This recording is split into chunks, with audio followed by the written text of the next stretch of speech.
All right, everybody, welcome back to the Little Brain Campaign. This is Lauren, and I have here with me someone that I very much value and respect in my community, Kristin Wolfe. She is a licensed clinical social worker.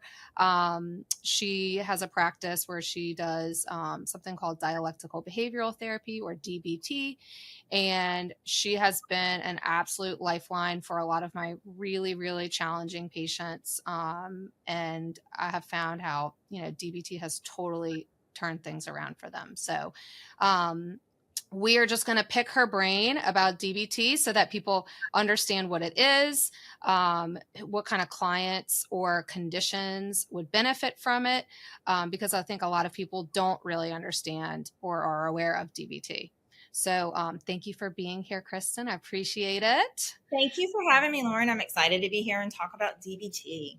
Yes. Okay. So break down for us, and you can go in whatever order you want. Like, okay. What is DBT? What does it mean?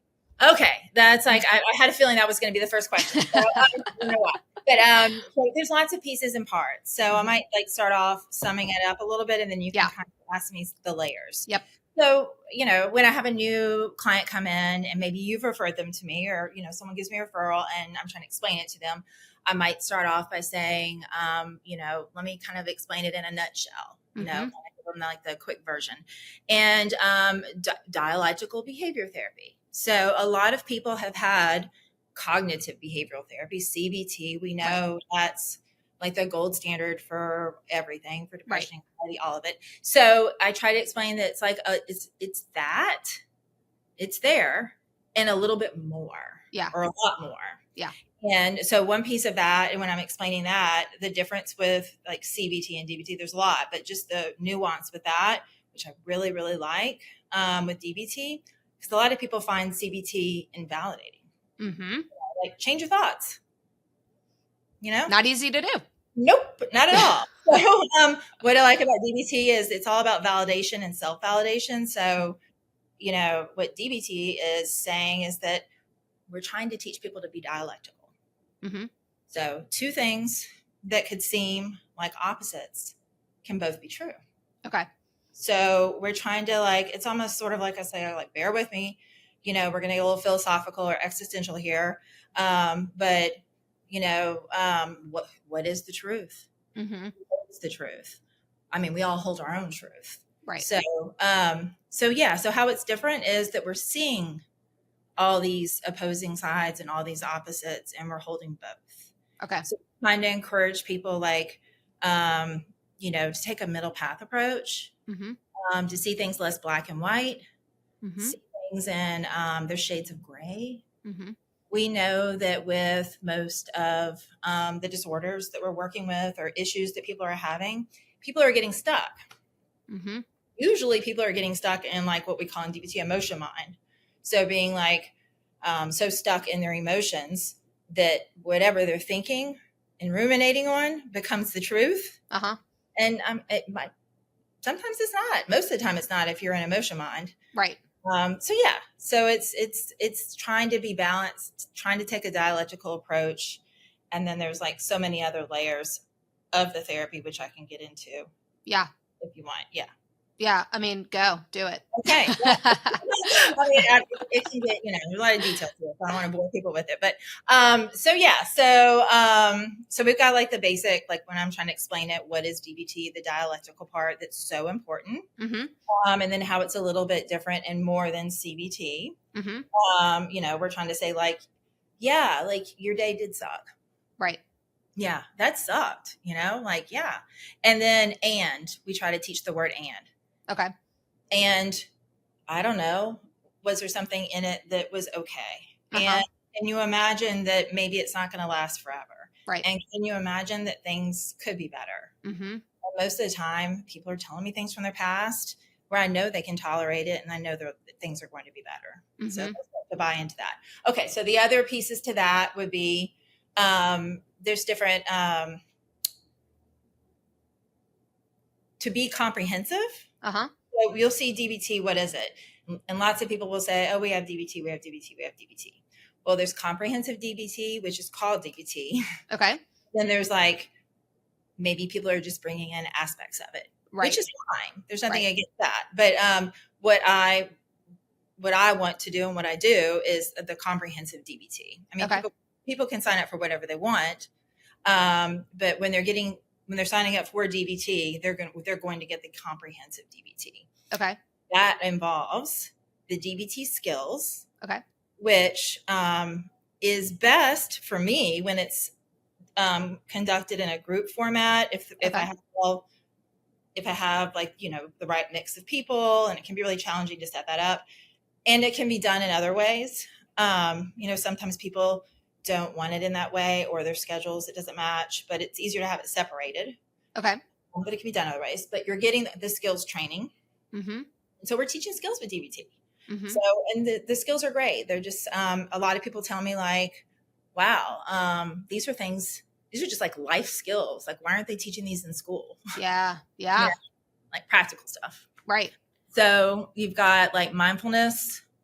So I'm teaching that. Let's see, interpersonal effectiveness skills and emotion regulation, distress tolerance. And then when I'm doing the DBT teen program, there's a piece specific to that called the middle path. And that is where you're working with the parents and the teens. Oh, okay. Okay. Yeah. So why is the group aspect so important in DBT? Well, a lot of people sometimes get confused and think, oh, I want my kid in group, or I want group. And it's going to be because they need to be more social, and it's a socialization group. That could be lagniappe, but the goal of this group is only the skills. Okay. So, and if it's the skills are what's so important with the DBT is learning these. That's kind of like the key with DBT. So you're teaching these skills. There's homework involved. They have to come in, and I don't let anybody off the hook, but I do it in a nice way. It's not that hard. You can come up with like answers on the fly. Like, it's not hard homework. Right. But everybody like trying to get them to participate and practice skills. Okay. That's the hard part, is like, I always try to say like, okay, we're going to be like rewiring our brains together. You're going to rewire your brain, you know? So is it kind of more like a, almost like a classroom environment where like you're the teacher and they're the students? You got it. Okay. It is not like your typical group that you might see like on TV, or like, right. or process oriented group, what we call it in the field. It is about like me teaching these skills and trying to make it when I'm working with the teens. And that's my favorite group to work with, and what I initially started DBT with all along. It's about the skills, like making it more interesting to them. And I am not a teacher, you know, I wasn't trained to be a teacher. Right. So I try to do the best I can, and, you know, making it interesting and trying to adapt it to, you know, how they're going to absorb it and learn it. Right. Okay. So what kind of clients or like conditions do you feel like benefit the most from this approach? I think that's a good question, because I think that's where people get really confused. Yeah. You know, so really when you're looking at all the different diagnoses, and, you know, when we're looking up like, okay, where's the evidence for this intervention for this disorder? Like, what do we need? What kind of intervention? Okay. The key feature where we see DBT the most helpful is going to be with anything where there's emotion dysregulation. Okay. So it could be, you know, like where DBT started out with borderline personality disorder with adults. Yep. And we've, you know, all the research that's been done since the 80s, we see where it's been effective with, you know, trauma, and, but it could be even with anxiety, just anything where you see emotion dysregulation, bipolar disorder, substance misuse. Let's see what else. So, but with teens specifically, there's a lot of evidence. I mean, it's a gold standard for suicidal thoughts and self-harm. Yep. And there's so much evidence to support that. And I get excited when I'm doing that treatment, because it's really amazing how quickly you can eliminate that behavior. Yep. I'm amazed at how quickly this treatment will eliminate that specific. Yep. Yep. Yeah. And that's like one of the things where I find it's most beneficial, and just like it's such a huge turnaround for these patients. You know, we have these patients who are just like chronic cutters or suicidal thoughts every single day. And I know when I'm seeing those patients, like one medicine is not going to treat this. Like there is no way, you know, like, and so I see them do DBT and it just like goes away. I mean, it's unbelievable. It blows me away how quickly that one thing. Yeah, it works really well for that. Yeah. Okay, so how does that work? Like, how does DBT help with self-harm or suicidal thoughts? Well, what's unique about DBT, like I said, there's so many parts and pieces. And so you've got all these skills, you're teaching it to them. And so you're doing the skills training, which is important. And then the other piece is the individual portion. So some people only want to sign up for the skills. And there was no way. Like you think about I always tell people, think about the last time you learned to do something new. Yep. Like, I don't know. It's kind of hard. So I'll try to get people to think about it and get them to tell me something. Well, like, so now you're training yourself. Right. So like coming here 8 times with me telling you a bunch of skills, like you're not going to remember it all. It's going to be hard. Yep. You've already got those patterns in place from those other behaviors that you're doing that it does, that work. That might not be positive, but they eliminate the distress that you're in. So so how it works is they're learning the skills, and then they're coming in to see someone who does DBT, and they would work with them individually, what we call diary cards. Okay. So that's the first part. And no one does their diary cards. No one does their homework. Who does their homework? I don't know if I would do my homework. I don't know. But I still hold them accountable, and I still get them to do it in their head. And I still find a way to, make it work and try to get them to do it. So the diary cards, the old days when I started, we had it on pieces of paper. No one carries around paper. So now there's this fun little app called DBT Coach that's free. So I get everybody to do, put that on their phone. And, if they're doing it, then we target things. Right. So we're always going to target. In DBT, we have in session. Okay. We're targeting specific things. Okay. And so we call these like level 1, target 1, like what we're the specific things we're targeting. And it's always going to be life-threatening first. Okay. So like they don't know they might know because we'll probably tell them, but the session's kind of structured, but it doesn't look structured. Okay. So they come in and we're like, okay, how's your week? Checking in. And then what was your most difficult day? And your most difficult day is going to be any day where they noted a high emotion that maybe wasn't pleasant. We do get them to track joy. We want everybody to be mindful of all of their emotions. Right. So anything that was elevated, it's like 0 to 10 that we use. And then we're looking at their target behaviors. And we're always targeting anything life-threatening. Right. And then we're also targeting like maybe something that's their, a goal of theirs. And so, if they had an urge to self-harm, if they had a suicidal thought, we're going to painstakingly go through this and what we call a behavior chain analysis. Okay. And so, I'm like, I make jokes and just say, okay, I know you're going to be really annoyed because I'm about to ask a lot of questions. So the behavior chain is always everything leading up to that. Yeah. Behavior. What were you thinking? What were you feeling? What did you do? Yep. And what skills did you do? And what skills could you have used? And then let's cope ahead and plan. Okay. That's so interesting because when you're describing it, I'm like, oh my God, that's what I do. That's what I do when but I didn't know that was DBT. Like that's what I do when I have patients who have suicidal thoughts or self-harm. Like I'm always doing a behavior chain analysis, but I didn't know the term for it.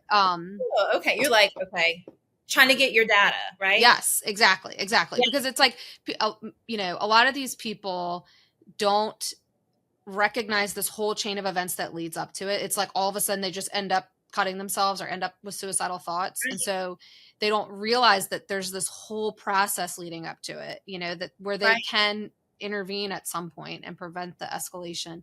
You described that well, exactly what it is. Yeah. Yeah. That's so interesting. Okay. Now I don't know. Now I know what I'm doing. Great. No, they don't. And it's like, I don't know why it happened out of the blue. Mm-hmm. And then we have these assumptions. So we're trying to do this whole like, who holds the truth? Yep.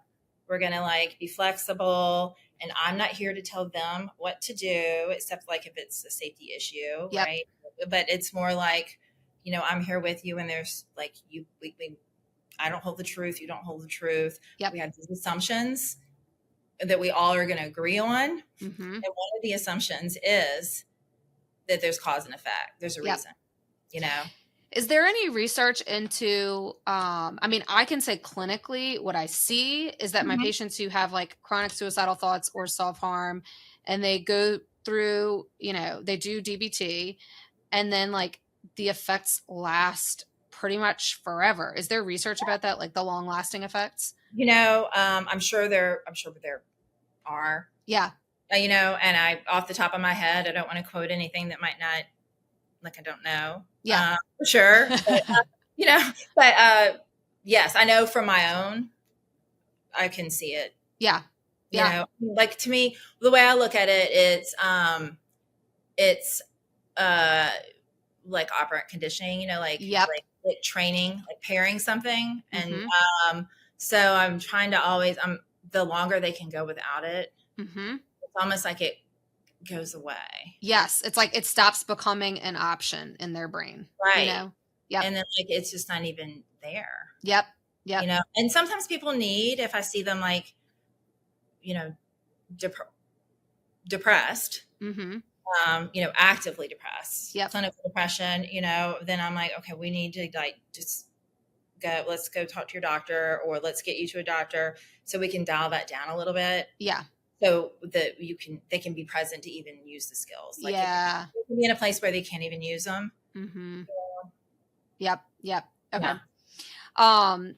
Before we hopped on, we were talking about a few of our patients that we share that are, I get like what we now call high functioning autism, or, you know, like we would have, you know, 10, 15 years ago called them Asperger's.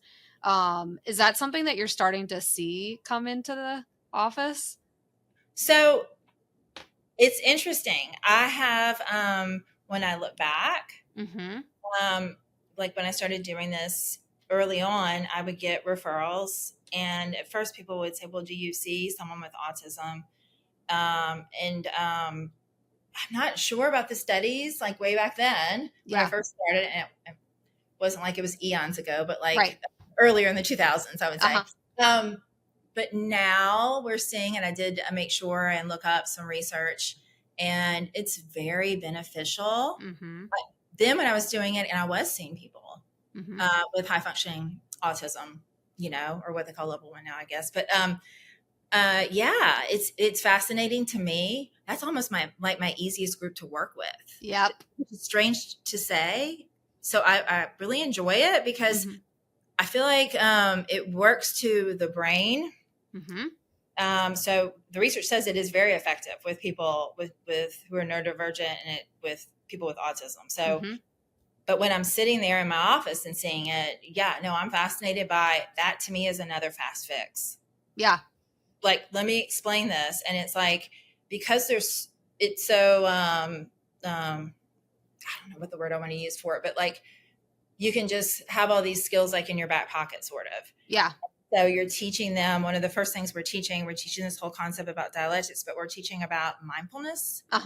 And then within mindfulness, teaching about, like, we call it the different states of mind. And I swear, once I like teach that part, I can just kind of talk.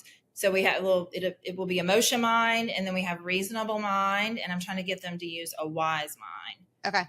Which is like the two of those blended. Okay. But a little more, and you're using your intuition, but like science-based intuition. Okay.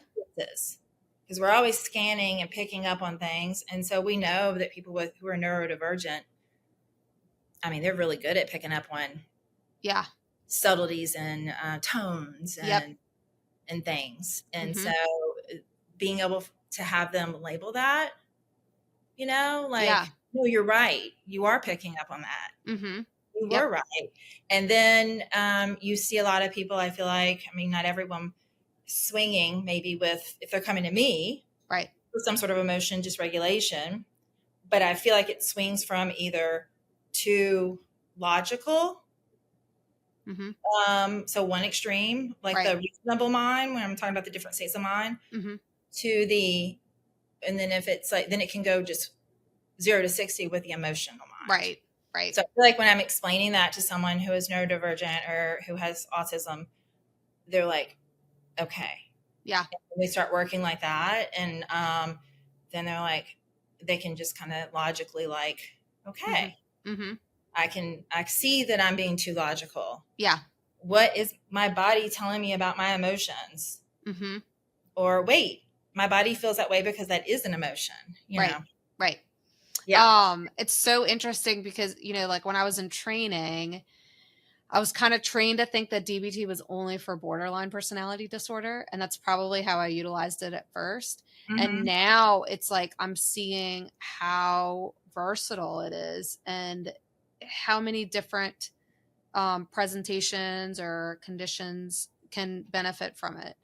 Yes.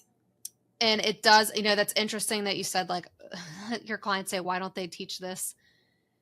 You know, in school, that would make so much sense. Like if kids can learn these skills when they're little. I know. And be preventative. It really would. And they're, you know, and there's a DBTC now for, you know, DBT for children, and that would be like 7 to 12. And I've got like a book that, you know, I'm not the best with children, but I have people that are, you know, but it's a whole different ball game. Like you're doing fun activities and trying to do mindfulness. So, I mean, it can be done. Yeah. All be, you know, and then the biggest piece is teaching parents. And I've had parents who really embrace it. So is it the same information for the parents? It depends on which version I'm doing. Okay. So if I'm doing DBT teen, they're mostly going to get the same information. And it depends on, you know, sometimes in the past I would, you know, they would be in a separate group and they would do, it depends on like if I have somebody who can do it with me, to teach every single skill, but sometimes we might break it down in a different way. But we might emphasize other things, and they're not in the same room. So we're talking about like why we validate, why that's important, and how we have to be dialectical, and no one's going to like change their behavior, or in that moment, if you're pushing too much for change, they're not going to do it unless they feel heard first. So yeah, but with DBTC, the children part, you're like kind of doing this whole front end with the parents first. Wow. Really good information. And they talk about like, you know, working with the parents and telling them like, you know, your kid is just a super sensor, super like a sensitive, what we call it super sensor, and sort of just like not labeling it with a disorder, just like, just as we know, we have kids that are just more sensitive. Yeah. They all have different temperaments. So just saying like, this is the kid you have. And, you know, this is, you know, there's not a one size fits all with parenting, as we know. Yep. Yeah. Yep. So I'm assuming the child DBT is a lot of like parent coaching, basically. Yeah. A lot of parent coaching. Yeah. And then like after you want to set them up before you start working with the kid. Right. And getting them to buy into like how to do this. And then, I mean, hey, if I know as a parent, like if the best thing I can do is regulate myself first. Yeah. So we're teaching parents how to like, you know, and also normalizing it, you know, and being, you know, I have a lot of empathy as a parent to another parent. Yep. It's not easy at all. And we're tired and all that kind of stuff. So helping them like extend some grace to themselves. Yeah. But also like, how do you calm yourself down? How do you get your nervous system to regulate? Yep. Okay. Super cool. Are there if you can think of like any cases that stick out in your memory that were like such an amazing transformation? I think I was thinking of that before we got on this. I was thinking of ones that we have shared, and it's, it actually blows me away. Yeah. some of these kids that are now adults. Yeah. Yeah. Like, what? You're in college and you're like, I almost wanted to text you the other day, Lauren. I was like, someone's killing it in school, like in life. And that's what and I'm barely seeing them anymore, you know? Yeah. They just like come in and I'm like, girl, you are killing it in life. Look at you, you know? Yeah. So it makes me so happy to see them like be where they are. Thriving. You know? Oh my gosh. Yes. Yeah. And some of them aren't even on medication. Yep. And that's the goal, right? Yeah. That's always my goal, is that one day they end off. They're barely even coming to see me. So Yep. No. So how did you like land in this line of work? Well, it's which one? The DBT part or the DBT part? part? Well, I guess both. Well, yeah. The DBT part is, I was thinking about that too. It probably started when it was after Katrina, and I was working at River Oaks in an eating disorder clinic event. And back then it was adolescent and adults. I don't think they do adolescents anymore. And I think I was like, they were starting to talk about it. People were giving us in services. No one had gone through an intensive training, but people were talking about it. And I was like, this is pretty interesting and fascinating. And thought it was interesting just in that it brought in the Eastern influences, the whole mindfulness piece back then. That was like, no one was talking about that. Now it's like, I used to have to say like, because I worked in a community mental health center after that. So I'd have to sell it, Yeah. It can sound weird. Now people are like, whatever. So then after that, I worked at a community mental health center. And from there, I was fortunate we worked with somebody who was able to obtain a person to come in and train us. Wow. And I feel so grateful for this and lucky for this, because this was someone with biotech. And this is the company that Marsha Linehan started. So wow. The person who, started the whole therapy. Right. We're getting this training by all these people that knew her. I think she sold the company by then, I'm not sure. But so we got this training and it was intensive. We got the intensive DBT training. I just thought, wow, this is interesting. At the time I thought, people weren't really doing it and heard much about it. So I was like, I think I need to do this. And so just jumped on the bandwagon to get that training. It was a pretty unique experience for sure. Yeah. And there's still not enough people doing it. No, it's weird to me. Yeah. I like appreciate what y'all do so much, because y'all see some really difficult cases and it's not easy work, but it is so beneficial for these patients. It makes such a massive turnaround. And unfortunately, like, we don't have a lot of resources for it, at least where we are. I don't know if it's different elsewhere in the country, but we really don't have a lot of resources for it here. But I think it's helpful for people to know what exactly it is. Like, what do y'all do in DBT? Who can it help? So that, we take away some of the, the lack of understanding about it, the ignorance about it. No, you're right about and that it's not CBT, because I think a lot of people get confused and think it's the same thing, and it's not. It's not. It's so different. And it's so much more targeted, in my opinion. So, how can people find you in your practice if they're interested in trying DBT? Oh, sure. They can, they can go to our website, ebtno.net. They can give us a call. Yeah. And, we'll be happy to answer any questions. And then on the website, there's information. And we're always happy to answer any questions. So. Yep. And they now have a therapist who's seeing children. So yes. I'm so excited that we have a therapist seeing children. And she is also, I've been really wanting someone to come assist in this program, because when we're doing DBT teen, I've done it by myself and tried to do all the parts. And it's so much easier to have someone here who can, maybe do the parenting part. Yep. And also do the children part too. Yep. Because it's a lot of work, but it's very rewarding. And, I love seeing people grow. Yeah. Awesome. Yeah. All right. Well, thank you so much for coming on, Kristin. Appreciate it. And if anybody thinks that they may need DBT, and they're in the New Orleans area, look her up. All right. Thank you so much. Thanks. Thank you for tuning in to this episode of the Little Brain Campaign podcast.